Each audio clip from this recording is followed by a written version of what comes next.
Welcome to Season 2, Episode 5, Chronicles of UK Salafism, an Insider Perspective. This episode shall focus on the year 2004 and the events that transpired therein.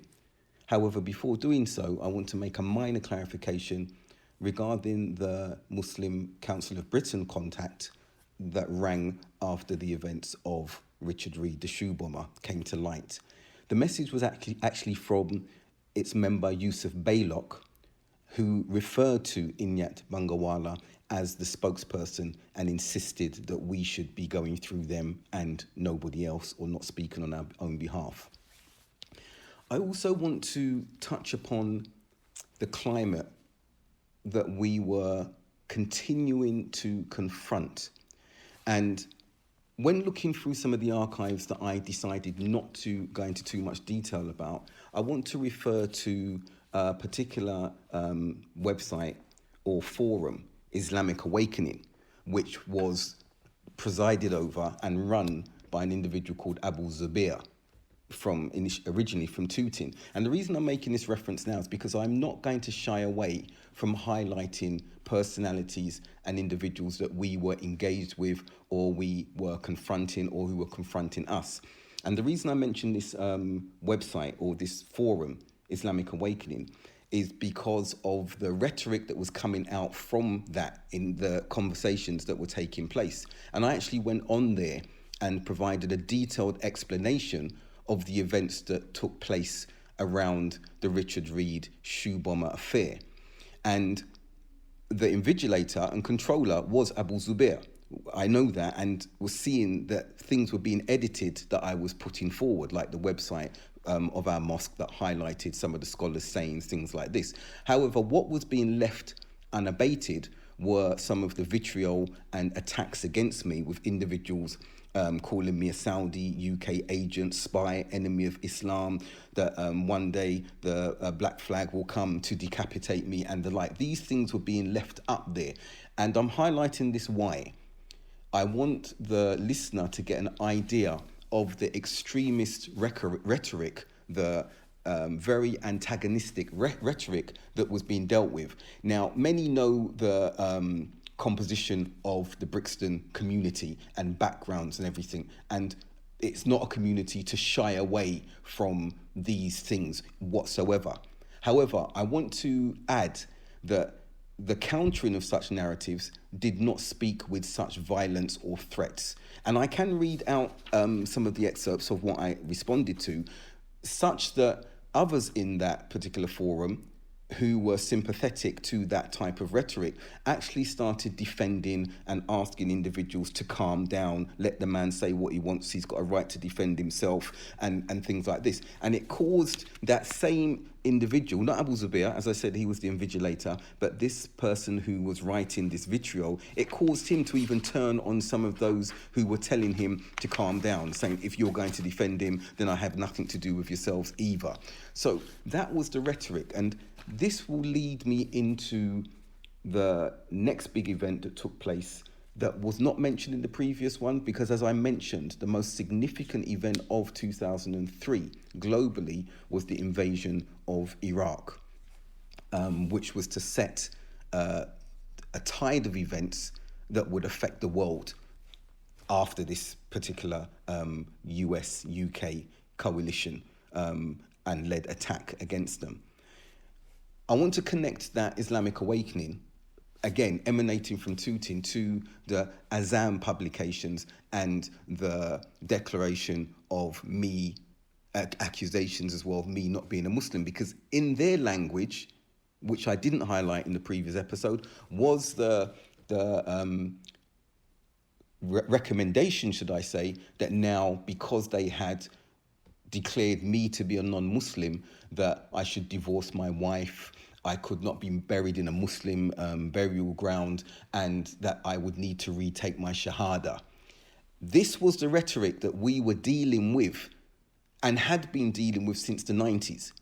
And we were, and continue to be, perfectly capable to counter that narrative, that aggressive, threatening narrative at whatever levels. However, the individuals who were issuing these particular narratives continually declined to have meetings, continually declined to bring evidence on what they were saying, relying upon the self-same media that they said couldn't be trusted. And this showed the contradictions in their narratives.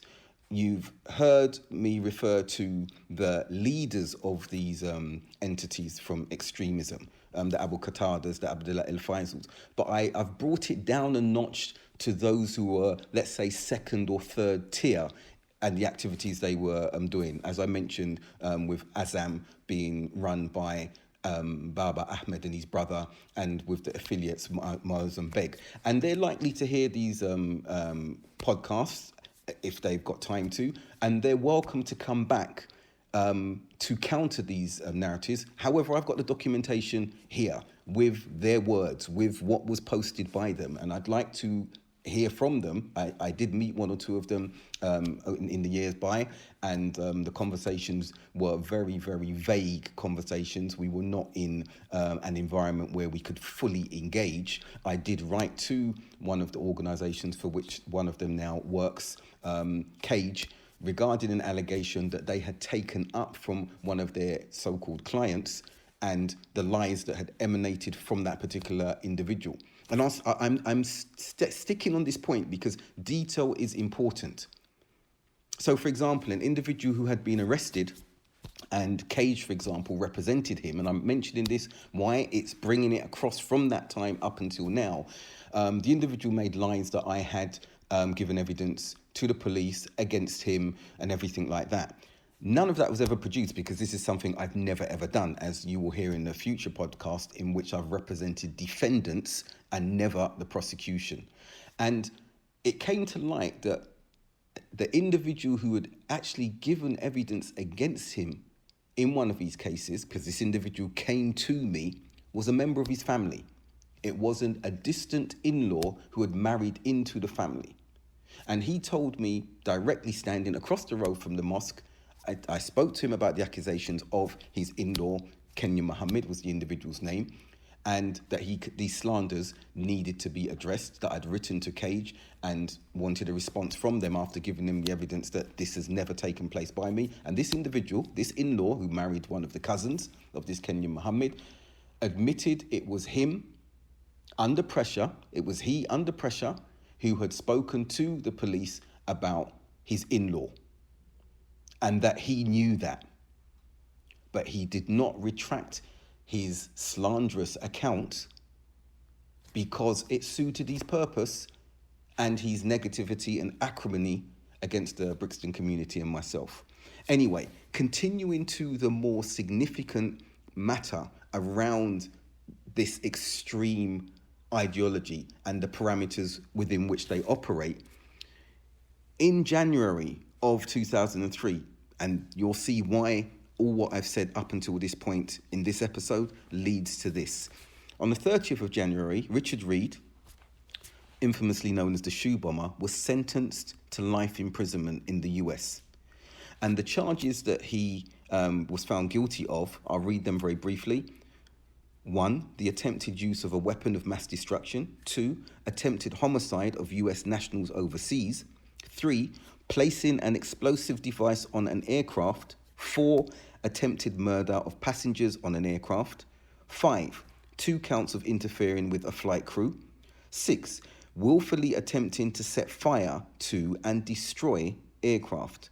7, using a destructive device during a crime of violence. 8, attempted wrecking of a mass transportation vehicle, which compromises of the new offence created under the new Patriot Act. Now, those were the charges. But joining everything I've said concerning the rhetoric of the extremists on their website, Azam Publications, Islamic Awakening, let's listen to the diehard attitude, for want of a better phrase, of Richard Reed, Abdur Rahim, aka the Shoe Bomber, upon receiving sentencing. And this is his statement. I'm reading it out verbatim. Concerning what the court said, I admit my actions, and I further state that I done them. I further admit my allegiance to Osama bin Laden, to Islam, and to the religion of Allah. With regards to what you said about killing innocent people, I will say one thing. Your government has killed 2 million children in Iraq. If you think about something against 2 million, I don't see no comparison. Your government has sponsored the rape and torture of Muslims in the prisons of Egypt and Turkey and Syria and Jordan with their money and their weapons. I don't know. See what I done as being equal to rape and to torture or to the deaths of 2 million children in Iraq.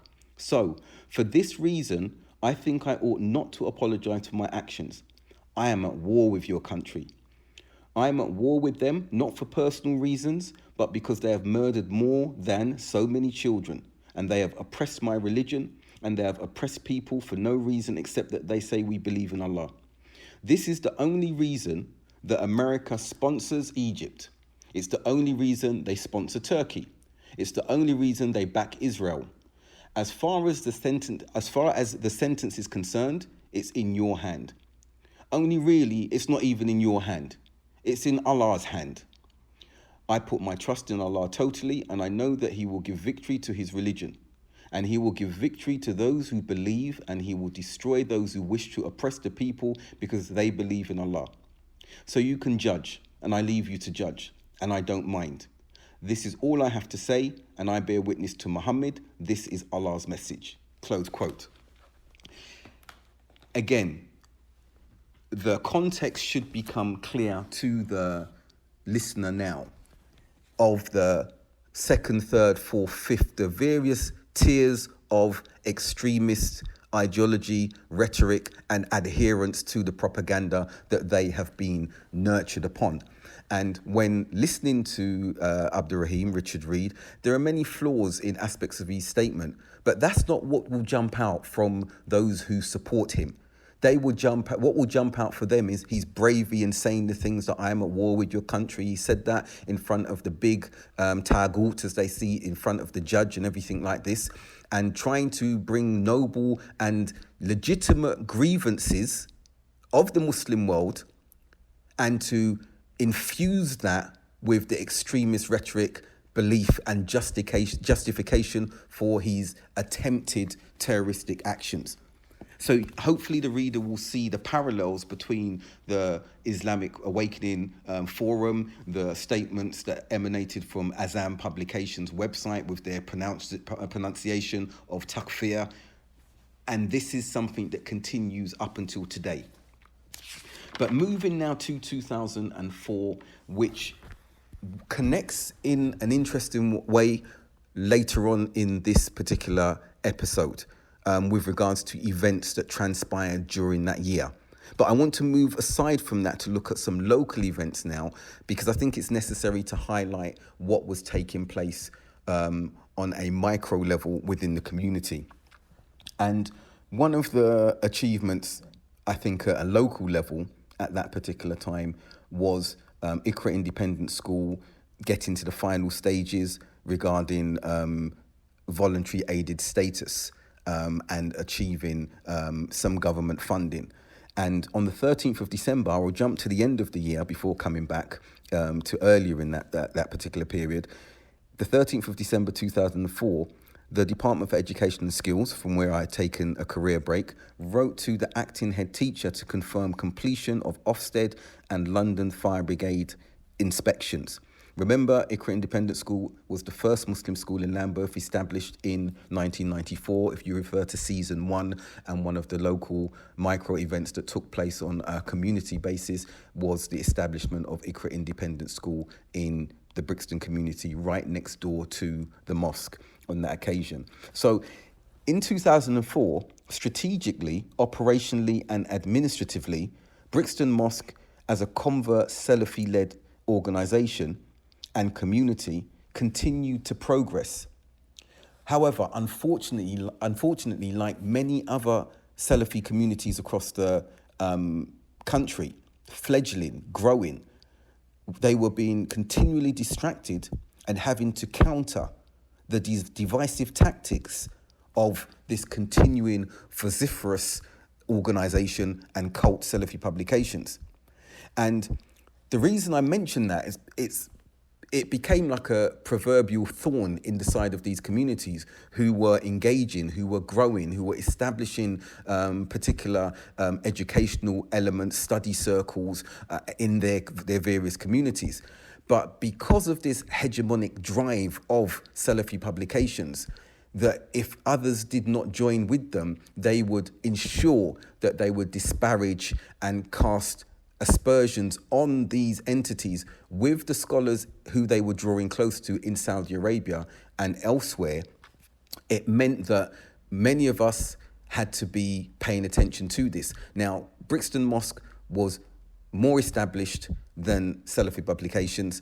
Remember, they emerged later on. Brixton Mosque was a community mosque, a community centre. It wasn't a partisan group. We had different kinds come in there who knew that it was a Salafi-run entity, institution, establishment.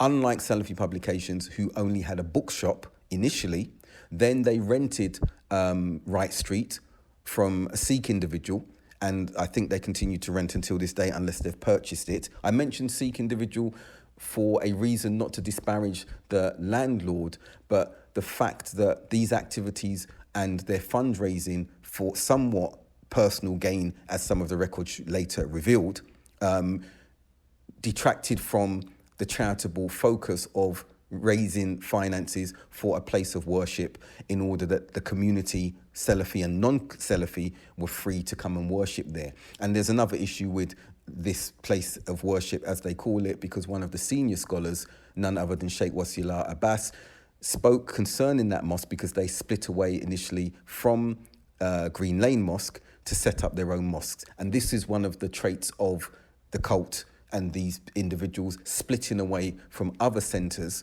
and splitting the community and then disparaging the community from where they had left. Those who listened to the first series, first season of podcast, will remember that when I was elected, this was a call of some of my own colleagues. Let's leave this place. When they realised that they were no longer wanted in administration, in preference for myself to take the helm, they said, let's leave this place and set up elsewhere. And that is a trait that continues with these individuals up until now. But continuing, so on the 16th of June 2004, one of the mosque members wrote an email to a fellow colleague, Abdulhaq Ade Ashanti, wrote to Abdurrahman Anderson, a member and trustee, who was travelling to Saudi Arabia for Umrah and then to meet scholars alongside myself.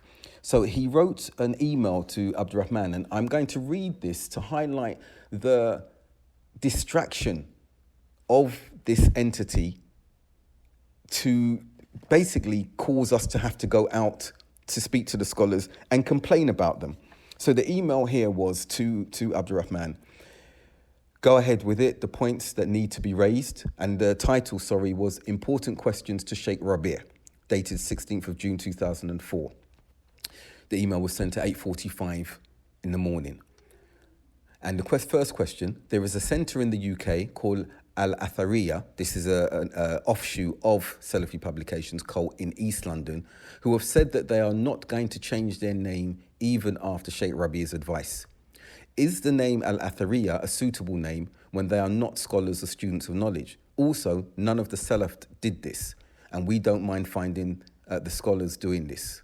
And we don't find the scholars doing this. Spubs, Salafi Publications, and Troyd, the Canadian counterpart of this cult, were the ones that made Faleh al-Harbi from the Kibar Ulama. This was a junior scholar and teacher at the University of Medina, and they had elevated his status, as they had done a number of times with others, because it suited their cause and purpose, as this particular scholar would speak in a language and with rhetoric that endorsed and suited them. So that's me adding to that. So basically it's saying Spubs and Troyd were the ones that made Faleh al-Harbi from the Kibar Ulama. Continuing the quote, is Faleh from the Kibar, or should we free ourselves from him and stick to the major scholars and their well-known students? Spubs even set up a website for Faleh next to Sheikh Rabi's. Point 3, Amjad Rafiq and Maz Qureshi, the latter from the States, secret plan against the Jordanian students of Sheikh al-Albani, describing that they are, quote, unquote, fighting them. Are Amjad Rafiq and Maz Qureshi students of knowledge? Should we take from these two individuals? Question 4. On Salafi Talk website, Abu Khadija claimed that the Salafis of the UK are united when they are not.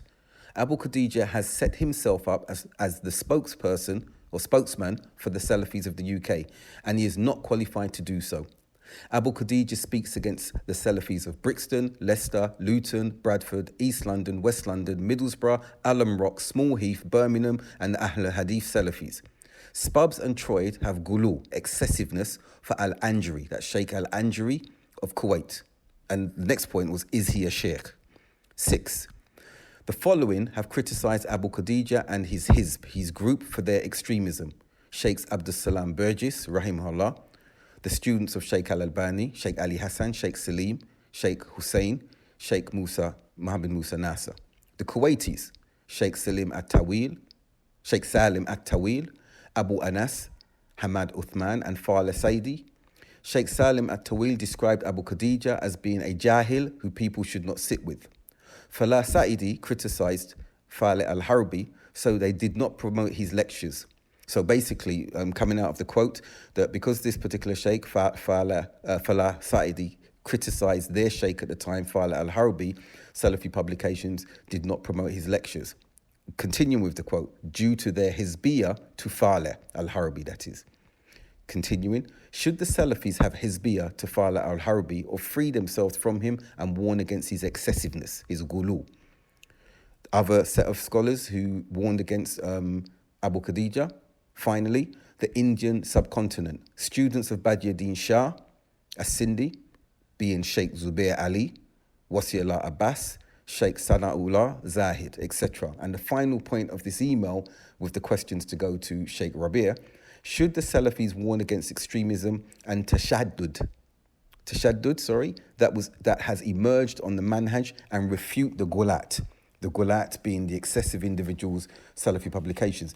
And to coincide with that, I hadn't seen that email until my colleague had arrived in Saudi and we put a schedule to go and meet the scholars. But I'm going to continue. And again, I want to emphasize to the listener the fact that we needed to deal with this and address this irritant, as it were, in spite of the climate that we were living in as Muslims, in spite of the attention we were paying to countering the extremists and putting more active programs for the youth who may have been susceptible, vulnerable to violent extremism, and having to put out a public narrative and widen our engagement because the authorities were looking on us increasingly as to whether we were part of the problem. So I wrote down these points on the 22nd of June 2004. The first point being, and I'll note the title, Points to Note Concerning the History and Developments Regarding the Dawah in the UK, the propagation in the UK. Now, this is not to be mistaken for the previous 14-point historical Dawah document for Brixton that I wrote and prepared in 2003. This was 2003. This was separate. So, for example, point 1, the Salafis left Jamia Ihyad Minhaj al-Sunnah, Jimas, when we learned about its partisanship, its hizbiyah. Its leader, Abu Muntazir, said that all matters of dawah and contacting the ulama must go through the Jamia first. No one was allowed to contact the ulama themselves. It had to be with Abu Muntazir's knowledge. And Abu Muntazir is no longer on this particular methodology. We've communicated many times since then, but I'm highlighting this because it's a historical document and I don't want to edit any aspect of it. I'll skip to point 3. Then came Jamia Ihyad Tarath al-Islami, and its ambassador was Abdullah as-Sabt. He came and promised Salafis with Abu Muntazir opportunities to study in Saudi Arabia and Kuwait. He also stated specifically to me that he wanted all the Salafis in the UK to unite under Ihyad Tarath. This meant leaving Abu Muntazir and Jimas. Abdullah as-Sabt, just like Abu Muntazir, was also interested in bringing Masjid Ibn Taymiyyah, Brixton, under Ihyad Tarath. I clearly explained to him, as I did to Abu Muntazir, that the mosque was independent of any jamia or organization. Then the next point, the partisanship of these two organizations became clear to us, especially in them wanting to control the dawah, the propagation in the UK. Today, the same thing is happening amongst the Salafis, and it is, I believe, the hidden partisanship, the hidden Hizbiyah that we were warned about over 5 years ago. The next point, there are Salafis who claim authority, using our beloved Sheikh Rabi's name for being the responsible party in the UK. They claim to be the true representatives of Sheikh Rabi and also the leaders in the West who are capable of doing Jahwat Ta'deel. In fact, they also give fatwa regarding matters for which they have no authority, such as divorce, without direct reference to the people of knowledge. And evidence has been produced of that.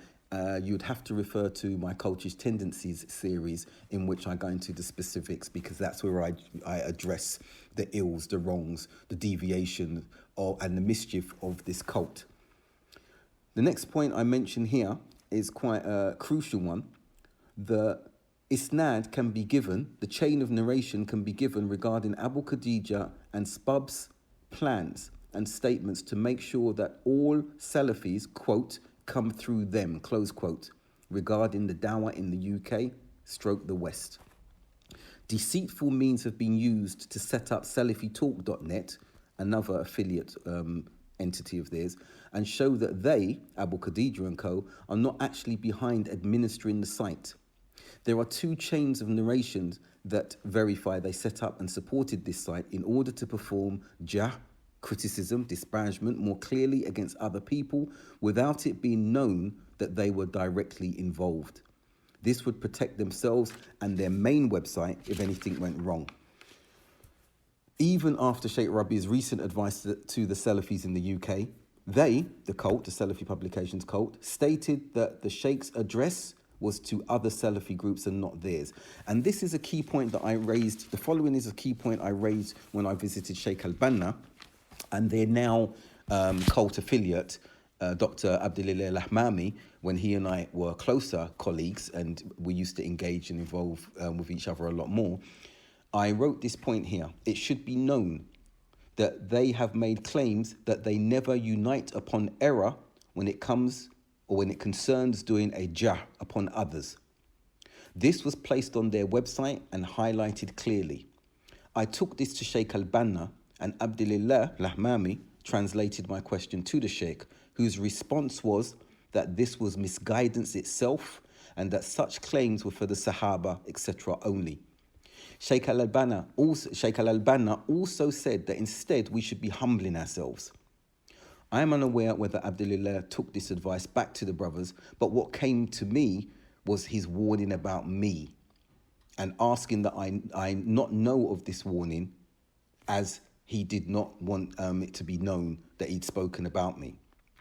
Okay, now concluding this point, I mentioned here, in conclusion, the partisanship of Jimas and Ihyat Tarath and their wanting to be an authority and lead the dawah is identical to what SPUBs, Salafi Publications, are doing now.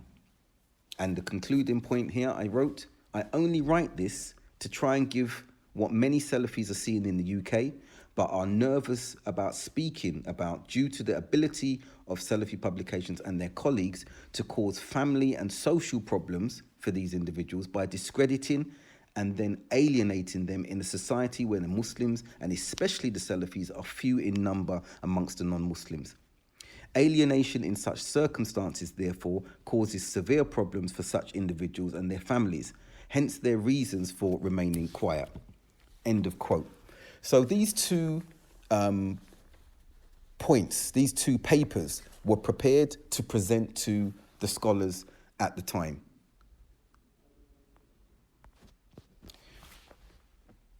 We will draw to a conclusion in this section of the podcast, this particular episode, by listing some significant international events that occurred throughout 2004. And the first of those occurred on the 1st of February 2004, where 251 people were trampled to death and 244 injured during a stampede at Hajj that year. On the 2nd of March, during the war in Iraq, Al-Qaeda apparently carried out the Ashura massacre, killing 170 individuals and wounding over 500. And then we saw an event that impacted in the West on a scale similar to 9/11.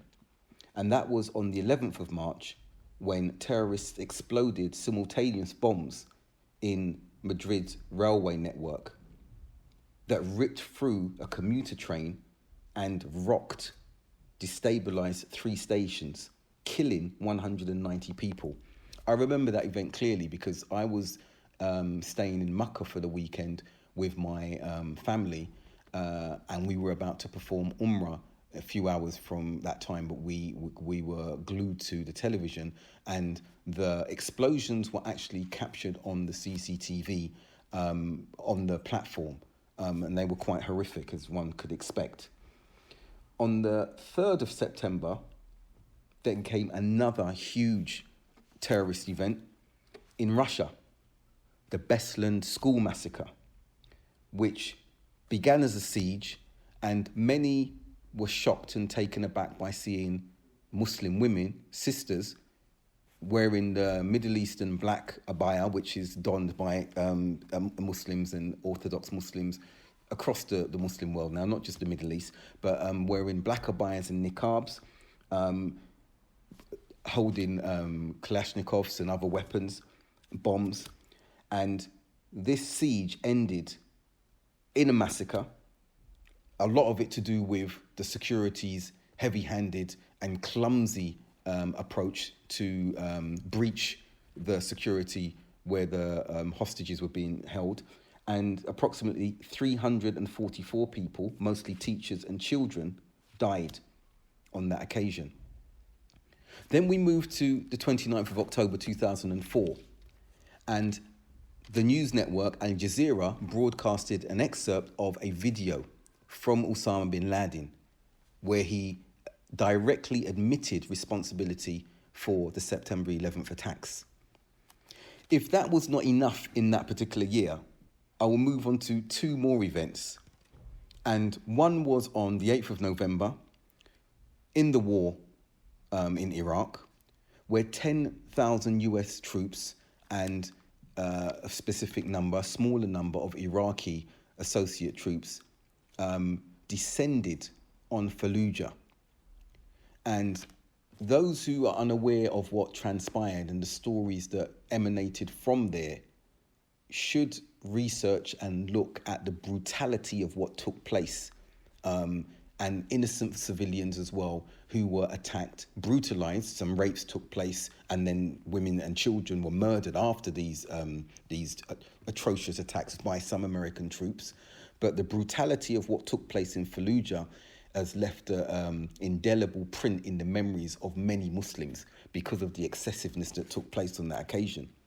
And then finally, a more natural disaster that shocked the world as we were viewing the extent of the devastation as it was being caused and after it was being caused. And that was none other than the Boxing Day tsunami, 26th of December, that hit Sri Lanka, India, Indonesia, Thailand, Malaysia, the Maldives, and the edges of the Indian Ocean, in which 230,000 individuals were killed. And I'll conclude on that point. 2004, as it related to events, as the reader may recall, was very traumatic.